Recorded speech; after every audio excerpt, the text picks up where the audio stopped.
In question 18, we're told that a square number and a prime number added together have a total of 22. Now, what is a square number? Now, you have to be familiar with this idea. A square number is any number multiplied by itself. So, for example, our first square number would be 1 times 1, which is 1. 2 times 2, which is 4. 3 times 3, which is 9. 4 times 4, which is 16. And I'll do one more, 5 times 5, which is 25. Now, these are our square numbers. And remember, sometimes you'll see these written as 1 squared, 2 squared. So you have a big 2 and a little 2. 3 squared, 4 squared, 5 squared. So a big 5 and a small 2. So these here are our square numbers. Now you should also know that a prime number has only got 2 factors. So let's write the word down, factor. And something that a number divides into without leaving a remainder is a factor. So let me give you an example. There's the number 4. Put a circle and draw 2 wings. Always draw 2 wings. Put the number 1 here, always, and this number inside the circle, there. Now I'm going to check all the numbers between 1 and 4. So 2. Is 2 a factor of 4? Does 4 divide by 2 and leave no remainder? I know 4 divided by 2 is 2, so that's fine. Let's try the number 3. Does 4 divide into 3 and leave no remainder? So let's have a look. 1, 2, 3, 4. So let's make a group of 3. One group of 3, and there's a remainder. So 3 is not a factor. So the factors of 4 are 1, 2, and 4. So now I want you to learn the prime numbers off by heart.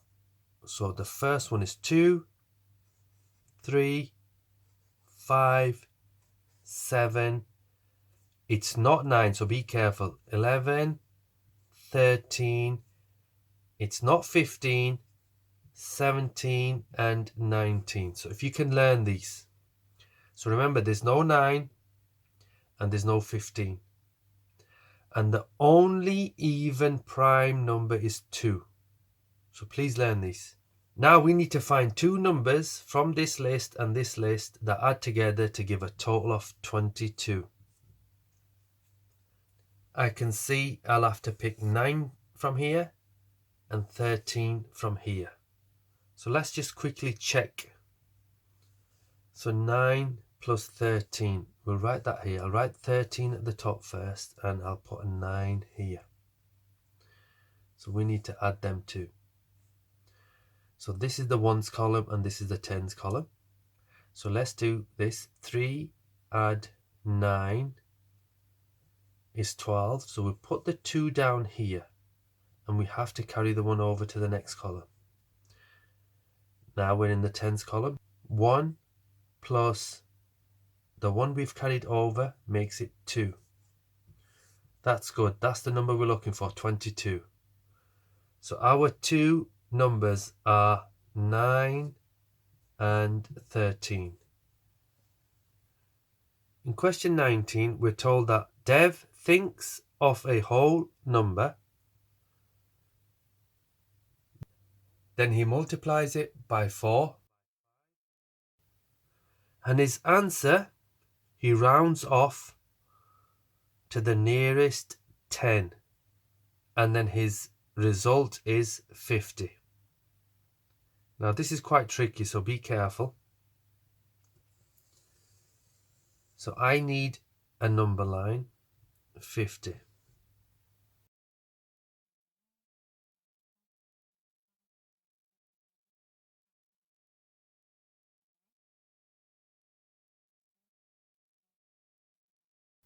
If I get any numbers on the number line here, they will round off to 50.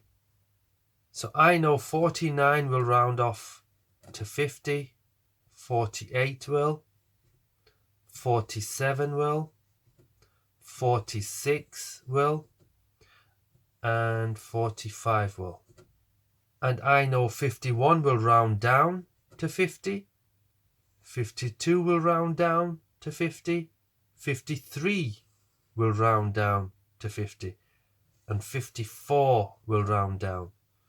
But I have to be careful because 55 will round up to 60. And we don't want that. So Dev thought of a number. He multiplied it by 4. He then rounded off the number to the nearest 10. And the answer was 50. Now to find the original number Dev thought of, we need to go backwards. So let's go backwards. So we start at 50 and we undo this bit. So we're here now. And we worked out that all the numbers that round off to 50 are 45 all the way to 54. So now here we have this list of numbers. So let me just write one or two of them down. 45, 46, and so on, all the way to 53, 54. Now we need to undo this step. There. And the opposite or the inverse, so let's write the word down, inverse. That simply means opposite.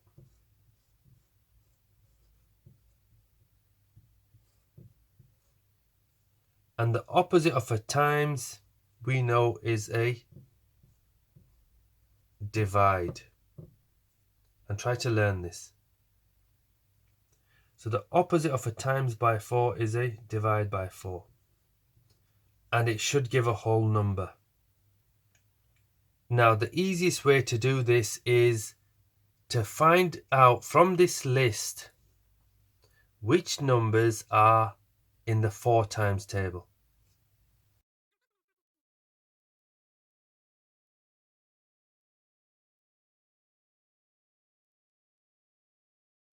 Now we need to find out if these numbers that round off to 50 are in the 4 times table. Now I know 10 times 4 is 40. And all these numbers are bigger than 40. So I can continue on. 44, 48, 52, 56, and I can stop there because I've gone past that. So I can look down this list in the 4 times table and I can go down here and I can see I have 48 there, and if I continue going down I get 52. So these are the 2 numbers that Dev can choose from his list. Okay, so let's just remove all this. So these are the 2 numbers that Dev rounded off to get 50. So we can put 48 here to start off with, and we can go backwards. And remember we said we're going to do the inverse of times by 4, and that is divide by 4. Now if you know your times tables, we know 12 times 4 is 48. So 48 divided by 4 is 12. So that's Dev's first number. The other number that Dev rounded off was 52. So let's put 52 here and divide that by 4 as well. And we get 13. So how did we do that? We can do that as a bus shelter here. So let's write down 52 divided by 4. And I like to write it as 52 divided by 4. And it's raining strawberries this time. So I'm going to build a bus shelter. Now the 52 has to go inside to be saved from the strawberry rain. And the 4 has to go outside. Now the question is, how many 4s are there in 5? There's 1, so we put 1 here. And the remainder is 1. So we carry the 1 over to this column. So this 2 becomes 12. So how many 4s are there in 12? 4, 8, 12. So there's 3. So I put 3 here. And because there's no remainder, we can stop. So our answer is 13. And that's how we got that 13. So the two numbers that Dev thought of are 12 and 13.